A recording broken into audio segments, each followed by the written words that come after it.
الحمد لله الذي أرسل رسوله بالهدى ودين الحق ليظهره على الدين كله ولو كره الكافرون. أشهد أن لا إله إلا الله وحده لا شريك له. أشهد أن محمدا عبده ورسوله صلوات الله وسلامه على هذا النبي الكريم وإمام المتقين وقائد الدعاة المجاهدين وعلى آله وأصحابه أجمعين. اللهم علمنا ما جهلنا وانفعنا بما علمتنا وجعلنا من المخلصين. وصلى الله على سيدنا محمد وعلى آله وبارك وسلم. الحمد لله رب العالمين. أما بعد.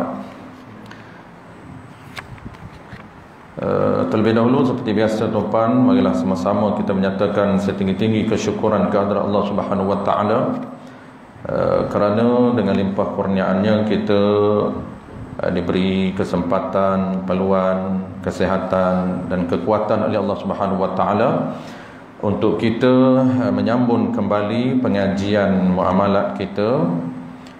Pagi ni malam ni tuan, tajuk baru, kita akan masuk tajuk baru. Sebelum daripada ni kita dah bincang barang jualan sebelum qada, itu dah settle, jualan-jualan yang sah dan juga yang tidak sah.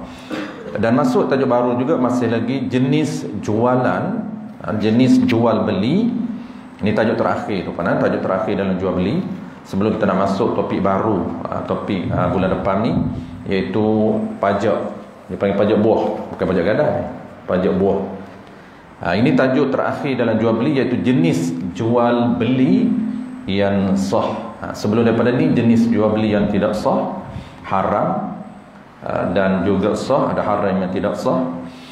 Dan jual beli sebelum qada, sebelum daripada ni. Dan masuk pula hari ni jenis-jenis jual beli yang tertentu. Kita nak tengok nama dia tuan, nama praktikalnya kita buat. Praktikal memang kita buat, cuma kita tak tahu nama jual beli tersebut menurut sistem muamalat. Ada 4 jenis jual beli yang kita bincang malam ni. Yang pertama, nama dia jual beli tauliyah, itu nama-nama. Yang kedua, jual beli isyrak. Yang ketiga, murabahah. Yang keempatnya adalah muhatah. Ada 4 nama itu. Dari sudut praktisnya ataupun dari sudut praktikalnya kita akan tengok satu persatu supaya kita boleh betulkan sistem jual beli yang kita nak buat tuan-tuan, supaya sama dengan sistem jual beli ataupun sistem muamalat khususnya dalam mazhab kita Al-Imam Syafi'i, nak mengelakkan daripada berlakunya transaksi yang tidak sah, haram. Baik, muka surat 85, muka surat 22 nombor 85. Tajuk dia jual tauliyah, isyrak, murabahah dan muhatah. Dalam bab jual beli, di dalam tajuk jual beli, jadi kita dah bincang tajuk terakhir ni tuan-tuan, kita bukan lagi bincang sistem satu persatu, bukan kita bincang syarat sah, itu dah lepas. Kita nak bincang secara umum jenis-jenis jual beli yang dibolehkan ataupun sah. Baik. Di dalam tajuk jual beli banyak juga isu berlaku mengikut keadaan. Ini dia panggil apa tahu? Dipanggil jual beli yang berlaku mengikut situasi. Dia akan ada sepanjang zaman. Sama ada kita buat itu ataupun kita implement itu secara nature, tanpa kita tengok panduan syarak. Secara idea kita tengok, jualan macam ni lagi bagus untuk dapat untung. Tetapi dari sudut pelaksanaan sistem muamalat, kita tak tengok sebenarnya dah ada peruntukan dalam sistem muamalat. Contoh malam ni kita nak bincang jual beli harga modal.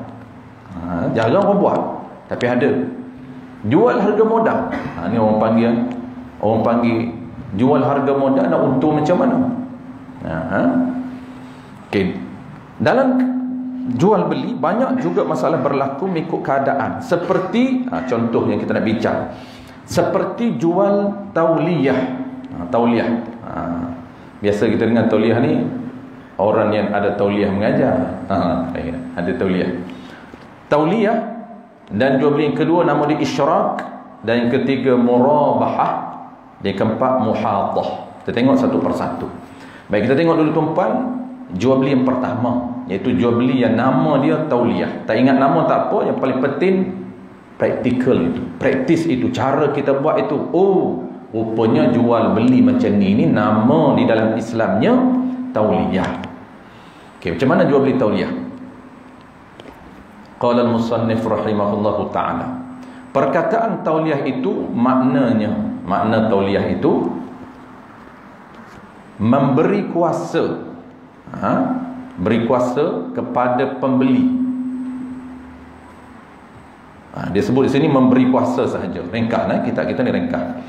Maksudnya kita beri mandat, beri kuasa kepada pembeli, kita serahkan kepada pembeli itu untuk handle ataupun untuk uruskan jual beli ini, untuk bayar, urus jual beli ini untuk bayar berdasarkan harga asal. Nanti kita tengok gambaran dia, kemudian kita bagi contoh. Itu baru nampak gambaran macam mana dan contoh. Okey, maksudnya di sini, sebelum kita nak gambar, kita tengok, kita baca dulu. Maksud apa jual beli tauliyah ni? Dan macam mana gambaran sebenar dan contoh, baru kita jelas. Ini kita nak cerita tuan-tuan jual beli yang sah. Jual beli yang haram kita dah lepas. Maksud di sini menjual akad jual beli, iaitu akad jual beli yang telah dilakukan. Yang ringkas tuan-tuan, kita ni diambil daripada kitab Matlaq yang sangat ringkas. Maksudnya di sini menjual, yakni berlakunya akad jual beli itu yang telah dilakukan. Siapa yang lakukan? Umum dia cerita. Okey, kita tengok gambaran tuan-tuan, kita gambaran sebab dia ringkas sangat. Gambaran sebenarnya tauliyah macam mana? Gambaran sebenar sebelum kita cerita contoh. Okey, dia semua ni tuan-tuan, empat jenis jual beli ni semua berlaku kepada pembeli. Dia berlaku isu ataupun situasi kita beli barang daripada pemodal ataupun beli barang daripada orang lain, beli barang daripada syarikat, beli barang daripada orang lain, dan kita ini nak jual balik barang itu. Kita sebagai pembeli, kita nak jual balik kepada pembeli baru. Itu isu dia. Okey, jadi gambaran tauliyah macam mana? Kita pembeli, kita beli barang dengan harga modal. Tak kisahlah maksud dia, kita beli barang dengan harga tertentu. Kita dapat barang dengan harga tertentu, kemudian kita nak jual kepada pembeli baru ni. Kita nak jual kepada pembeli baru dengan harga yang sama, harga modal. Tak ada untung pun. Jual, beli dengan harga modal, jual harga modal, tidak ada keuntungan. Ini dia panggil jual beli yang tak ada untung. Nama dia ialah jual beli tauliyah. Kita serah kepada pembeli untuk bayar berdasarkan harga asal kita beli. Berdasarkan harga asal yang kita beli. Yang ni tuan-tuan, ada yang ni orang duk cerita ni tuan-tuan, kalau tuan-tuan biasa dengar, dia kata meniaga cara Nabi itu untung dan berkat. Ya. Orang tanya dia macam mana berniaga cara Nabi? Dia cerita je, semua orang boleh cerita. Ini berniaga cara Nabi sunnah, berniaga cara Nabi berkat, berniaga cara Nabi untung. Ya, macam mana caranya? Jujur tak tipu. Jujur tak tipu dia cerita. Itu ciri penjual. Tidak ada tipu daya.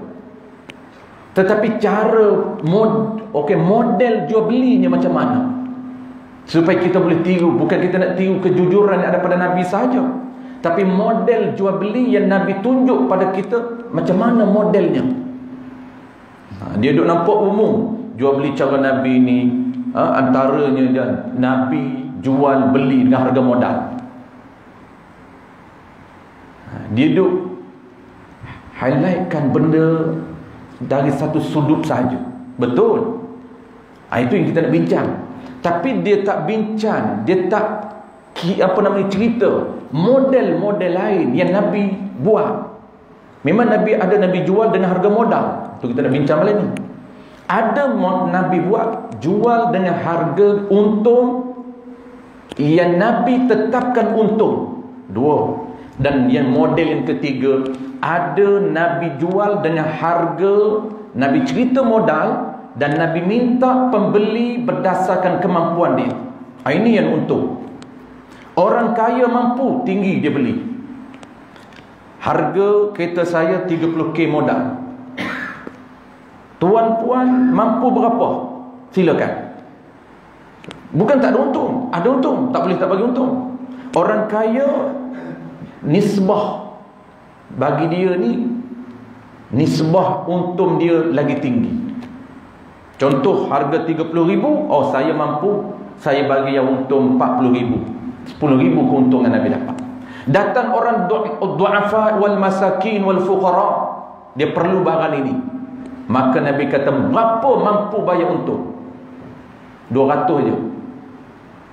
Nabi ambil jual, dapat untung sikit. Orang yang kurang mampu, Nabi letak berdasarkan kemampuan. Ada model yang jenis jual beli itu.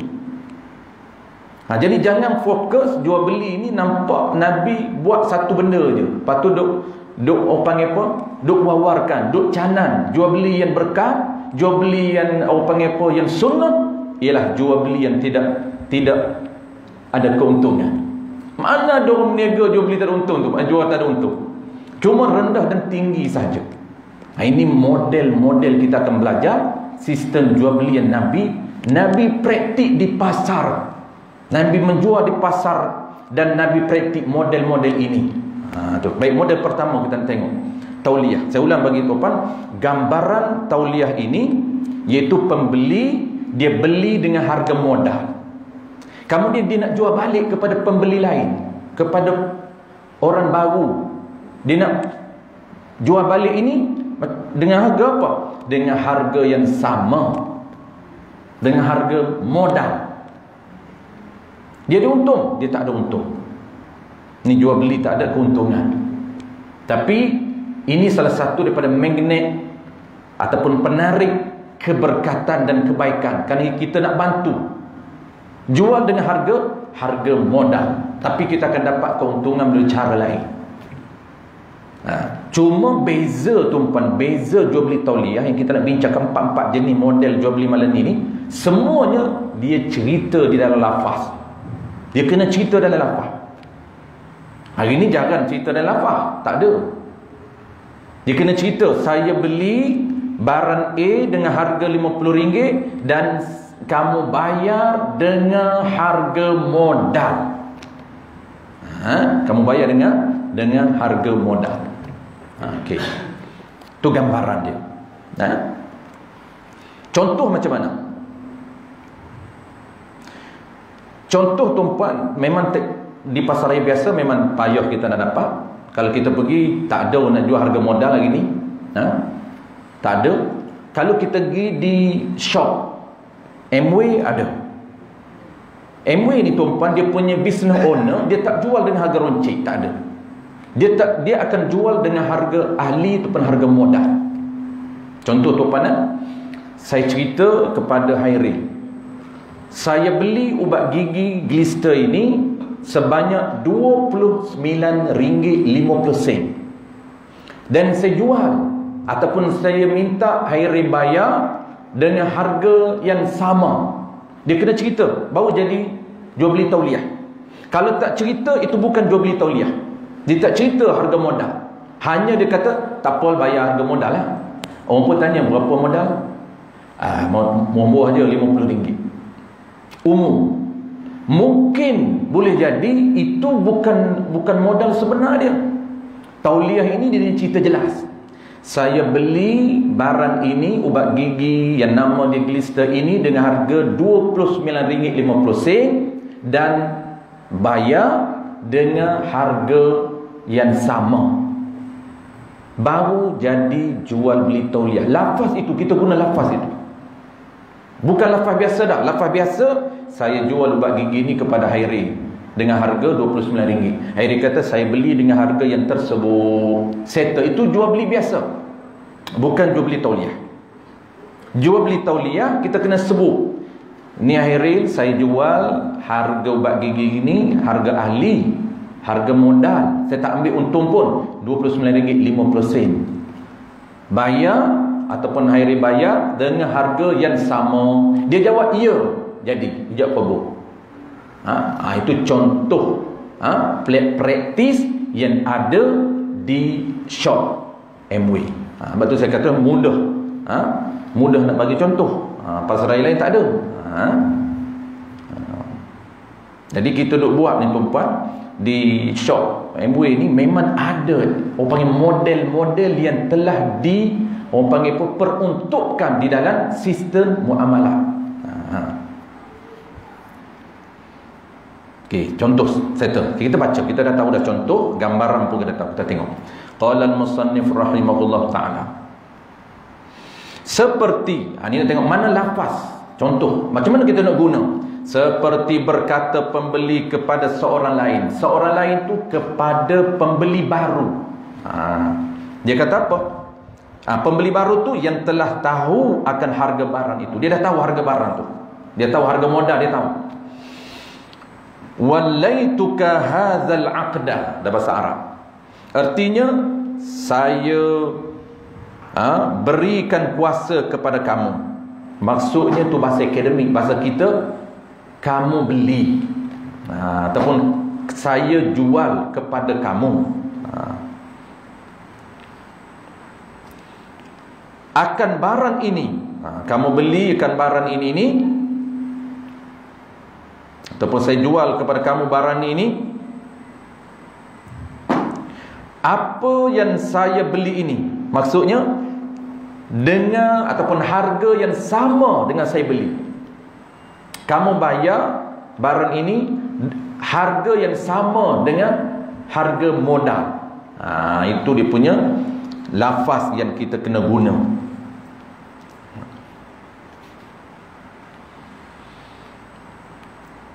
Okey, settle. Tu bahasa dia, bahasa akademik. Jadi bahasa kitanya, kita panggil apa? Saya jual barang ini dengan harga modal. Tapi dia kena tahulah, dia kena tahu, kita kena cerita awal. Dia kena tahu harga modal berapa, harga ahli berapa, harga kita beli berapa, kemudian dia pun dapat harga ahli. Itu dipanggil pelaksanaan itu, model jual harga ahli kepada ahli ni tuan-tuan, kita tak dapat apa pun, itu dipanggil model tauliyah. Model tauliyah.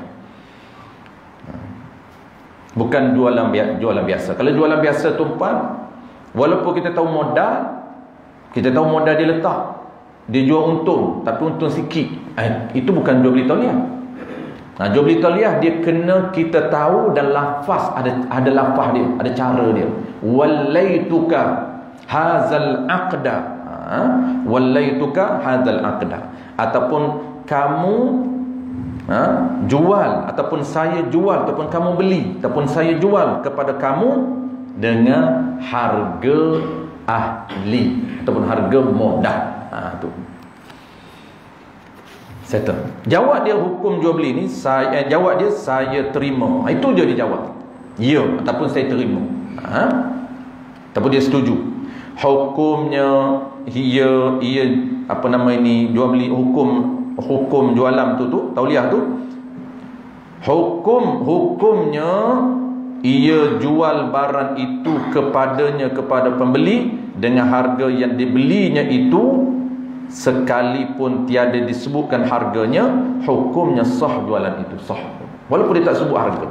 Nak sebut pun boleh, tak sebut pun tak apa. Kalau kita kata saya jual dengan harga modal, saya jual dengan harga ahli, dia tahu dah harga ahli, dia tahu, sah. Ataupun kita sebut, macam kita cerita lafaz awal, kita sebut ubat gigi ni RM29.50 harga ahli, saya jual dengan harga ahli, itu sah. Kita sebut. Kalau tak sebut pun dia kena tahu, sah. Settle model pertama. Ini model tauliyah. Tengok pula model yang kedua tu, ataupun jenis jual beli yang kedua. Qala al-musannif rahimahullahu ta'ala, perkataan isyrak. Ini jual beli yang kedua, nama dia lah jual beli isyrak. Ni tuan-tuan jarang kita buat, tapi ada yang buat. Yang duk buat ramai itu bukan isyrak model ni. Model ni berbeza dengan jualan yang biasa kita buat. Biasa tu macam ni, kongsi duit, saya kongsi duit dengan Tok Pian untuk beli satu benda. Itu berkongsi duit untuk dapat milik sesuatu barang. Nampak sama, tapi beza sedikit. Nampak model tu sama dengan model kita nak belajar ni. Isyrak ni dipanggil berkongsi milik barang tertentu. Berkongsi milik barang tertentu. Boleh kita buat yang ni. Yang ni kita boleh implement sendiri. Yang ni tak perlulah kita panggil apa, modulkan. Tak perlu kita panggil apa tuan, kita manualkan. Macam harga ahli jual kepada harga ahli jual dengan harga ahli, itu memang dia ada manual dia. Dia ada sistem syarikat yang menjual harga ahli kepada ahli dengan harga ahli. Itu dia panggil jual beli tauliyah, nama dia dalam sistem muamalah. Okey, yang ni pula ialah jual beli isyrak. Isyrak ni apa dia? Isyrak ni berkongsi milik barang belian. Berkongsi milik barang belian dengan orang lain menggunakan lafaz isyrak. Itu beza. Dia kena ada lafaz. Menggunakan lafaz isyrak, lafaz kongsi dalam akad. Ini boleh kita buat model ni. Nanti kita bezakan dengan jual beli berkongsi milik yang biasa. Yang biasa tu kita mudah lagi kita nak buat. Contohnya satu benda kita nak milik, tapi kita tak guna lafaz isyrak dalam akad. Kita tak guna. Itu dipanggil jual beli biasa, cuma kita nak berkongsi. Contoh macam mana? Contohnya dua benda ni kita nak bagi kat kawan kita satu, kita satu. Kita nak dapat dua benda. Kita kongsi apa? Kita kongsi duit. Dua benda yang sama. Ada benda yang sama itu dia ada dua kuantiti ataupun satu kuantiti, tak kisah, sama je. Sebab kita nak bincang ni milik bersama. Sama ada milik bersama itu satu benda milik bersama, ataupun dua benda itu dia boleh asing. Boleh asing air. Kita nak air dua, kita nak share. Boleh asing beli satu bagi kat kawan satu, kita satu. Itu berkongsi milik dan berkongsi duit. Ini bukan model kita nak bincang malam ni. Itu umum. Itu jual beli biasa. Model isyrak bukan. Nak kena faham, takut tuan-tuan terkeliru. Saya ulang sekali tuan-tuan. Model berkongsi milik yang biasa menggunakan lafaz jual beli biasa, share duit, itu bukan model jual beli isyrak. Bukan jenis jual beli isyrak yang kita nak bincang malam ni. Itu jual beli biasa, cuma kongsi barang. Share duit, kongsi barang. Itu jual beli biasa. Boleh, sah, dia sah, tapi lapar akad satu je. Contoh tuan-tuan, air ni dua, harga dia RM3, dua ni RM3. Kita nak share dua. Saya beli, saya guna duit saya dulu, kemudian Am akan bayar pada saya, sebab dia nak satu. Jadi lafaz, siapa yang lafaz? Saya lafaz biasa, saya beli air ini dua dengan harga RM3. Siapa lafaz? Saya yang jual, saya yang beli, saya yang terima. Jadi milik saya tu. Komo saya nak share dengan Am, kita jual balik kepada dia. Ataupun asal dia share, Asal dia share, dia bagi duit awal. Itu share asal. Dia bagi duit awal pada kita, kemudian panggil apa? Wakil, saya yang wakil untuk beli. Itu model biasa. Malam ni lain. Nampak lebih kurang sama, jumpa beza. Kita tengok macam mana isyrak, gambaran dia. Qala al-musannif rahimahullah ta'ala, perkataan isyrak itu maknanya sekutukan, ini berkongsi milik. Sekutukan, ini berkongsi milik. Maksudnya, apa maksud dia? Tak perlu kita bagi gambaran, gambaran isyrak. Kita tengok dulu apa yang dia sebut, kemudian kita buat guna bahasa kita. Maksud di sini pembeli menyekutukan, ini berkongsi milik dengan orang lain pada belian itu di dalam akad. Di dalam akad. Pembeli berkongsi milik dengan orang lain pada belian itu dalam akad. Dia berkongsi milik dengan orang lain.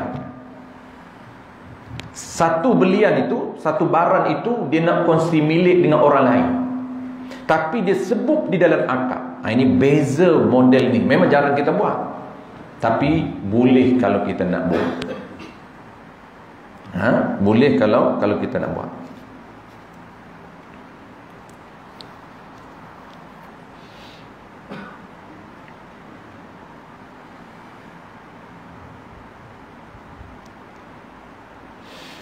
Sebelum kita tengok contoh kita, contoh dia ni bahasa akademik dia agak payah sikit tuan-tuan, kemudian kita guna bahasa kita. Kita tengok contoh, gambaran dan settle. Mana contoh dia? Seperti itu contoh. Contoh lafaz. Macam mana kita nak guna lafaz dalam jual beli? Kemudian saya akan bagi contoh yang praktikal di kedai kita. Jangan bimbang, memang ada contoh tuan-tuan. Semua ni ada contoh dalam kedai. Tuan-puan terpaksa dengar lah, sebab walaupun allergic pun, kerana shop Amway ni tuan-puan, dia sangat praktikal dengan muamalah. Sebab tu saya banyak cerita. Kalau bukan saya pasal panel syariah, bukan, tapi oleh kerana banyak elemen ataupun model muamalah yang diimplement dalam sistem jual beli di kedai Amway. Bukan taksub tak, bukan, kerana memang model muamalah ada dalam Amway. Sebab tu Amway ni tuan-tuan, dia sebahagian daripada syarikat. Orang tak tahu, ramai tak tahu, dia sebahagian daripada syarikat, orang panggil apa, GLC. Sebab 4 syarikat GLC kerajaan yang membeli ataupun yang melabur di dalam saham Amway. Antaranya ialah KWSP, saham yang tertinggi, tabung haji dulunya. Kemudian baru saja jadi 2 zaman pemerintahan Tun Sri dulu, Mahathir Tun dia jual. Saya daripada tu syarikat panggil apa? Sokso. Tu. Banyak. Jadi model dia tuan macam ni. Jual beli isyrak. Kita tengok lafaz dia, kemudian saya akan cerita bahasa kita mudah. Kata pembeli, asyraktuka fi hazal aqdi bin nisfi. Dia share milik. Artinya saya berkongsi milik dengan kamu dalam akad ini, yakni pada barang ini, dengan separuh. Separuh milik kamu, separuh milik saya. Jawab orang itu, saya terima. Dia jawab, saya terima, tu je. Maknanya dia menjual separuh barang itu jadi saham, jadi miliknya. Separuh jadi milik pembeli lain. Jika ia tiada sebut separuh, sah juga hukumnya. Walaupun dia tak sebut separuh, sah. Jadi setengah seorang, jadi separuh ataupun sebahagian seorang. Okey, kita tengok tuan-tuan, contoh bahasa kita. Kita dah tahu tadi gambaran dia. Sebelum kita nak bagi contoh, saya ulang balik gambaran model isyrak tuan-tuan. Model isyrak ni, kita nak berkongsi milik satu barang ataupun 2 barang ni, barang yang sama, kita nak berkongsi milik dengan pembeli lain ataupun dengan orang lain. Kita beli dengan harga modal, kemudian kita nak berkongsi balik, nak jual balik kepada pembeli baru. Nak jual balik itu Kita pemilik dan pembeli baru itu pun milik. Maknanya milik bersama. Dia panggil perkongsian milik satu barang. Dia model ni berbeza dengan yang kita cerita asal tadi. Jadi macam mana contoh dia? Okey. Lafaz dia cerita bawah tu lafaz asyraktuka. Tu lafaz. Kita ada satu barang. Contoh tumpang di shop yang 2-3 dia bulan ni tumpang. Ada jual beli dia panggil isyrak di shop MW. Bulan ni bantal. Bantal ini kita nak kongsi milik. Boleh? Ya, boleh. Dia panggil jual beli isyrak. Bantal ni ada 2. Sama ada 2 ataupun 1 boleh berkongsi milik. Boleh. Cuma model isyrak ni berbeza dengan jual beli biasa kongsi. Itu lain. Itu tuan-puan dah tahu, dah maklum itu. Yang ni berbeza sedikit. Beza apa? Beza lafaz. Konsep lebih kurang sama. Okey, macam mana? Contoh tuan-puan, dia ada bantal rawatan. Bantal rawatan untuk leher dengan bahu. Harga dia RM538. Murah. Sebab apa? Sebab untuk rawatan. Tidur tu memang terus lega lah tuan-puan. Itu bahasa marketing. Bangkit terus hilanglah sakit. Itu bahasa marketing.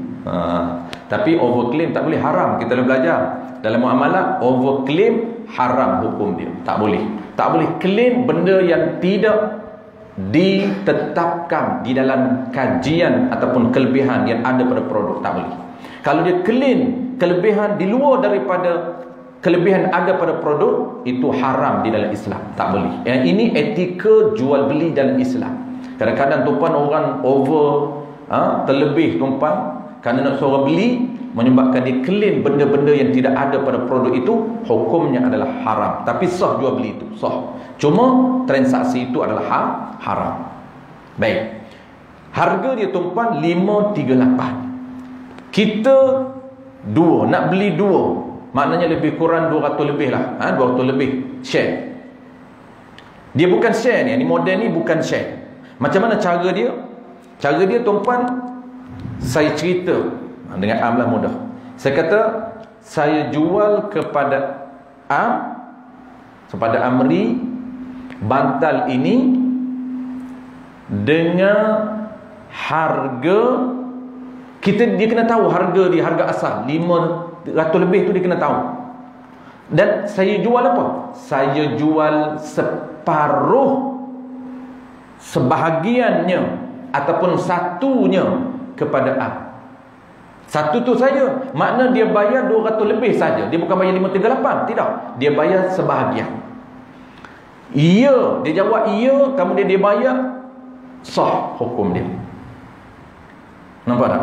Mana dia lafaz dia kena guna? Tengok. Saya jual ataupun saya kongsikan milik bantal ini kepada kamu dengan harga separuh.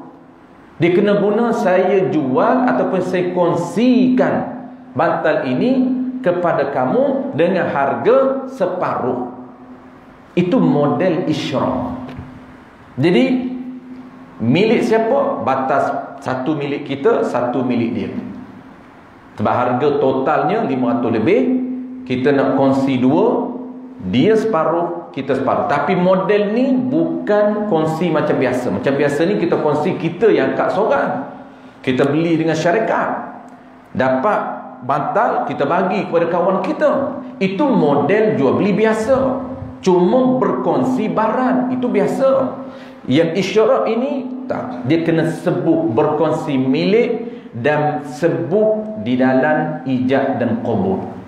Sebut menggunakan apa? Menggunakan lafaz isyrak, menggunakan lafaz aku kongsi milik barang ini dengan kamu dengan harga separuh.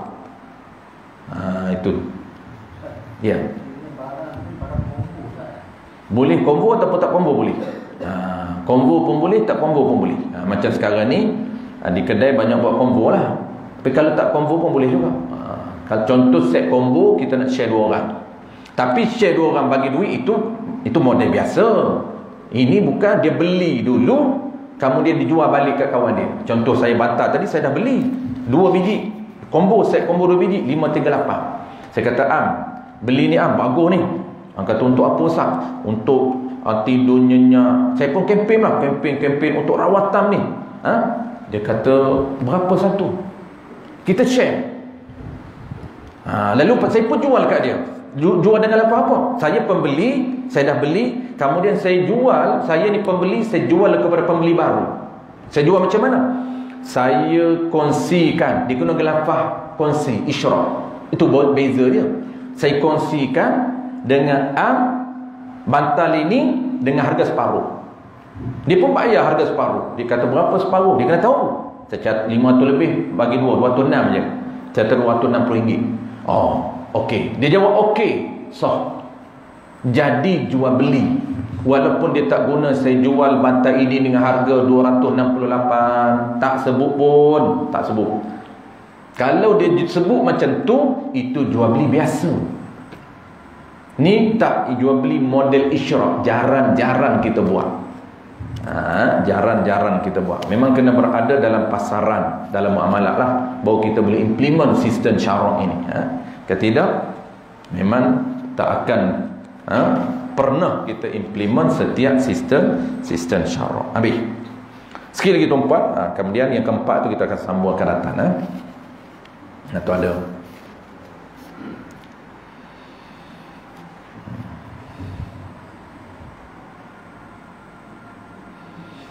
Kita dah azan. Kita baca satu cukup, satu lah. Kemudian satu yang keempat kita akan sambung bulan depan.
Okey, last sekali tu pandai yang ketiga, jual beli ketiga.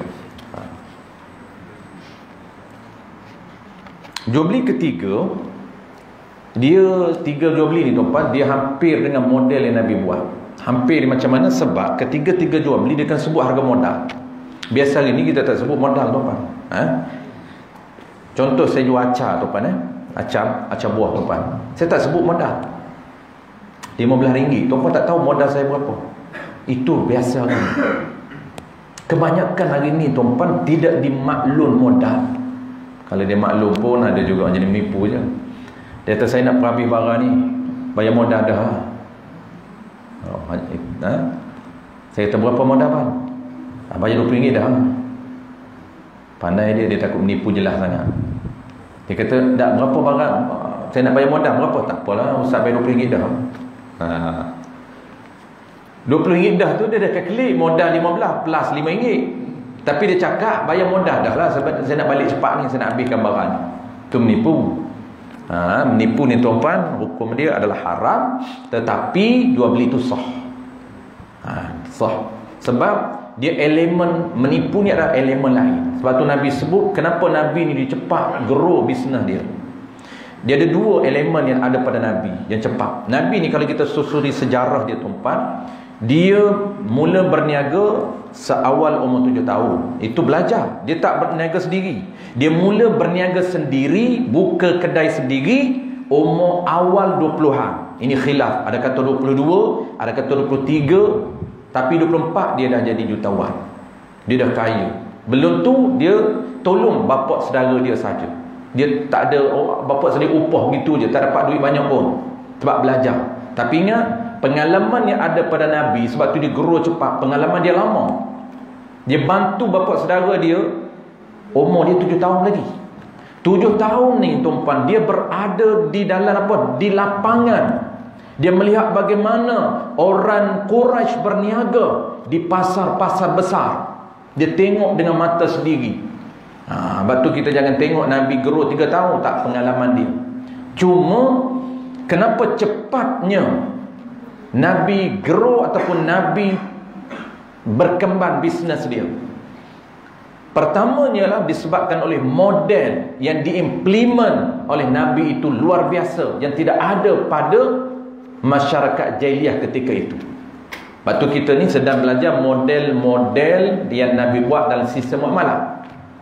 Yang kedua tuan, elemen kedua ataupun yang kedua, cepat Nabi berjaya dalam bisnes dia kerana ciri-ciri yang ada pada Nabi. Yang cepat menonjolnya Nabi ni ialah ciri kejujuran. Kenapa? Kenapa suasana di pasar Yahudi ketika itu, yang menguasai Madinah ketika itu adalah pasar-pasar besar Yahudi, dan peniaga-peniaga di pasar Yahudi, mereka kebanyakannya mesti menipu.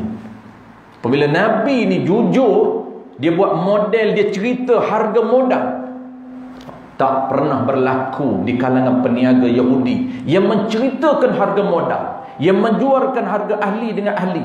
Tak dilakukan oleh peniaga. Tapi Nabi dia pelbagai. Bukan dia jual harga modal dengan modal saja, ada cara lain untuk cover keuntungan tempat lain. Banyak. Itu kenapa Nabi cepat. Nabi asal dia mula berniaga sendiri setelah orang panggil apa, di hujung usia bapa saudaranya sebelum meninggal, Abu Talib.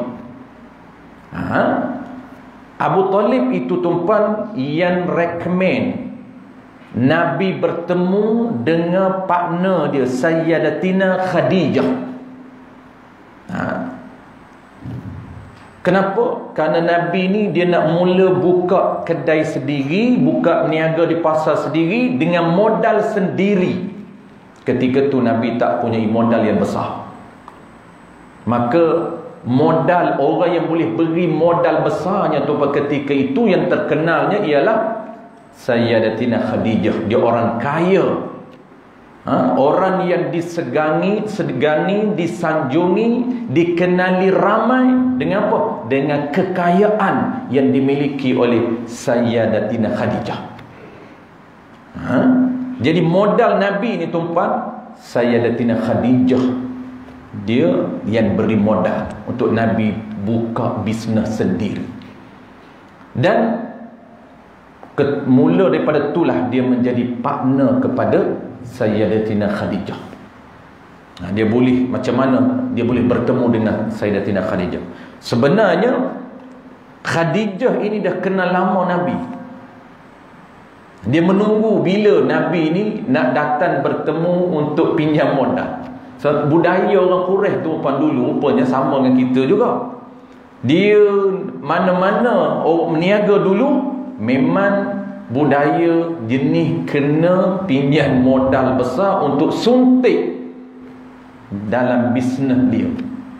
Maka antara orang yang banyak support bisnes-bisnes lain ialah Siti Khadijah. Dia orang kaya. Dan kebetulan dia waktu sebelum dia nak menikah dengan Nabi, dia dah kematian 2 orang lelaki, yakni 2 orang suami dia. Dia dah janda. Janda ni tuan, dan dia ini orang takut nak melamar. Sebab tu dia janda sehinggalah Nabi masuk. Nabi yang nasuk meminang dia. Sebab sejarawan sebut orang segan nak masuk meminang dengan kekayaan dia, dengan kecantikan dia luar biasa. Dia cantik yang luar biasa disebut dalam sirah. Bukan cantik biasa-biasa, luar biasa. Tak tahu nak sebut. Tok Bilal jangan tanya. Sebab tu Nabi, pilihan Nabi, isteri Nabi dia bukan orang biasa tu pun, luar biasa. Tidak, dia tak matching dengan Nabi. Sebab Nabi ni manusia yang paling cantik di dunia. Separuh dunia, kecantikan dunia adalah berada pada Nabi. Bayangkan, sebutlah kecantikan apa di dunia ini. Cantiknya dunia, separuh kecantikan dunia berada pada wajah Nabi. Sebab tu Nabi kita sangat cantik. Jadi dia orang segan, orang malu dengan hartanya, dengan wanita yang kaya raya, tuan-puan, tak padan dengan kita. Datuk Weda orang takut nak pinang, tuan-puan. Ini Siti Khadijah. Kayanya dia, takut nak meminang. Dan dia ini, dia tutup pintu hati dia untuk lelaki. Sebab dia rasa tak ada orang dah yang nak boleh untuk masuk meminang dia. Tapi dalam senyap-senyap, dia menaruh hati kepada Nabi kita. Kenapa? Ini sejarah tuan-puan. Yang dua jenis tu kita sambung bulan depan. Sebab tak sempat. Kalau kita baca juga, sebab dia agak kompleks sedikit. Jadi dua model lagi tu kita simpan bulan depan. Nama dia jual beli ambil untung. Dia cerita modal, dia cerita untung dia. Pun jarang kita buat hari ni. Okey, saya modal saya ni RM10. Untung 10, bayar RM20. Nak bayar, tak nak jangan cakap mahal. Nak bayar, tak nak balik. Ada model itu, kita akan bincang akan datang. Ada juga model saya beli 100, bayar 90, RM10 rugi. Ada juga tu macam tu. Nama dia muhattah. Model jual beli muhattah. Ini semuanya ada di dalam sistem jual beli Islam. Dua ni kita akan bulan akan datang, tuan-puan. Okey, penutup ni tuan-puan sebagai motivasi kepada kita, mungkin kisah-kisah jangan tuan-puan dengar berkaitan dengan Nabi kita. Kalau nak kenal Nabi kita, kena tahu sejarah hidup dia. Jadi saya sebut tadi tuan-puan, kenapa Nabi cepat membina bisnes dia dalam masa 3 tahun dia kaya. Dia jutawan. Yang ni kita simpan untuk bulan depan. Model yang saya nak sebut bulan depan tuan-puan, Nabi ni kita sebut 4 ni dulu, kemudian saya akan tambah model Nabi buat. Penutup malam ni nak cerita berkaitan dengan Nabi. Dia partner dengan Sayyidatina Khadijah.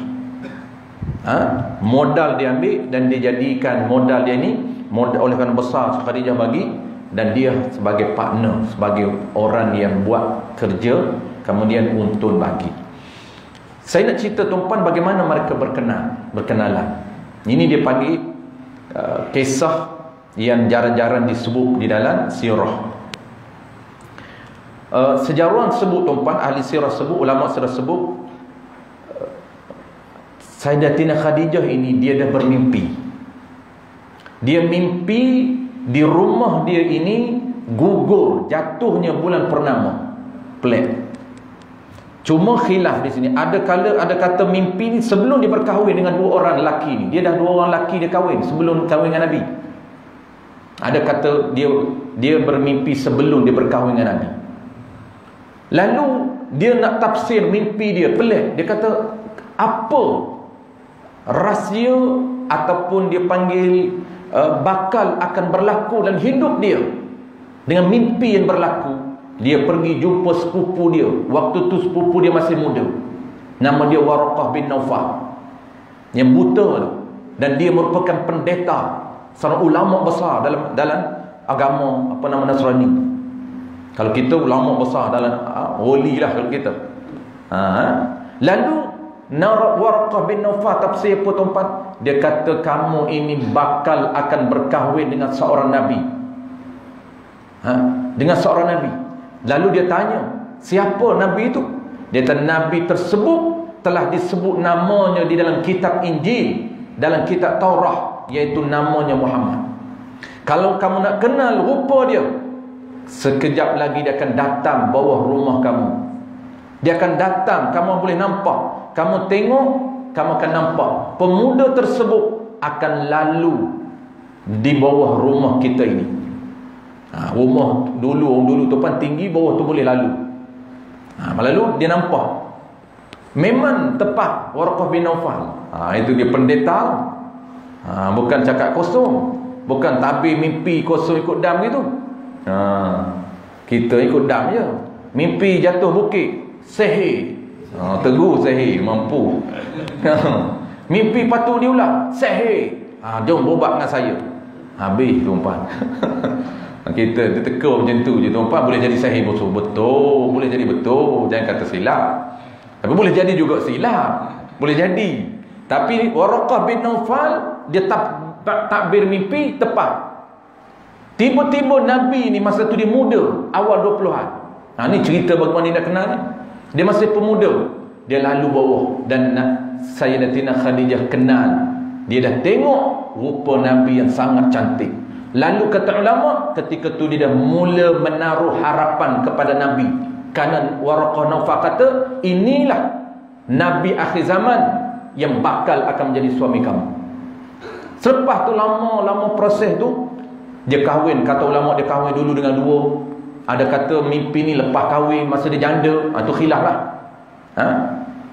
Selepas dia mati, dua laki dia, di kahwin pertama meninggal, di kahwin kedua meninggal, lalu dia menjanda, tak kahwin-kahwin. Sehinggalah dia impi dalam hati dia, bila Muhammad ni nak datang minta modal dengan dia. Kenapa? Kerana orang nak mula menega pada masa itu, kebanyakannya kena pakal modal. Dan orang yang beri modal kepada ramai yang support usahawan Quraisy ketika itu ialah si Sayyidatina Khadijah. Dia orang kaya. Lalu nak jadi cerita, Nabi kita pun berlakulah proses untuk nak pinjam modal. Jadi siapa yang nak jadi orang tengah ni? Bapa saudara Nabi Abu Talib. Jadi orang tengah, pergi bertemu dengan usahawan ini, korporat ini, Sayyidatina Khadijah ini, untuk minta modal. Kerana anak saudara dia nak mula bisnes, nak mula niaga. Wallahu a'lam. Kisah dia panjang lagi, nanti kita simpan untuk akan datang. Bagaimana dia punya Abu Talib datang bertemulah dengan Sayyidatina Khadijah, dan Khadijah minta supaya Abang Mak datang sendiri, Muhammad datang sendiri. Dia kata kalau pakai orang tengah ni payah juga. Dia pun pandai nak mengorak apa. Ni tu bunga-bunga ni lah tu, dia nak sembang bertemu dengan Nabi sendiri. Lalu Nabi sendiri bertemu, ketika itulah dia bagi modal, banyak modal dia bagi untuk Nabi berniaga. InsyaAllah kita akan sambung akan datang. Wallahu a'lam. Bismillahirrahmanirrahim. Alhamdulillahirabbil alamin. Wassalatu wassalamu ala asyrafil anbiya'i wal mursalin wa ala alihi wa ashabihi ajma'in. Allahumma faqihna fid din wa 'allimna ta'wil waj'alna minal 'ulama'il 'amilin waj'alna minal mukhlisin. Wa sallallahu ala sayyidina Muhammadin wa ala alihi wa baraka wa sallam. Walhamdulillahi rabbil alamin.